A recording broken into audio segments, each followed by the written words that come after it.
You said the key word, it's friction. And over my career, that's always been kind of like the, the descriptive boogeyman word for, kind of the barrier to any barrier that prevents money from going from your customer's pocket to yours, right? Is the friction points.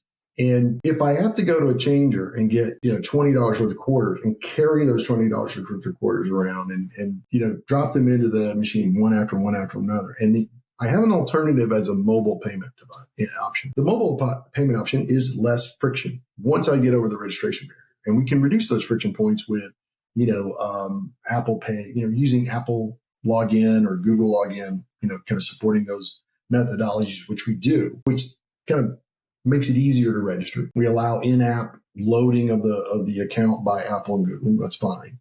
You can refund your account or fund up your account, top it up, which also is a reduction point. But if it's between coins and that, I'll pick mobile, right? Because I don't want to deal with coins personally.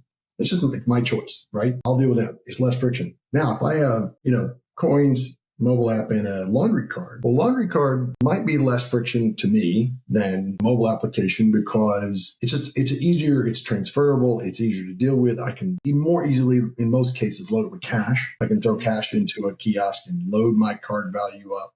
I don't have to log into it anymore. I just have to keep track of the card. It's just more anonymous and fast, right? So I might like that. Now, I would probably tend to move over to that, even though in the strictest sense of the word, it's an older model. It does offer distinct advantages to a lot of operators.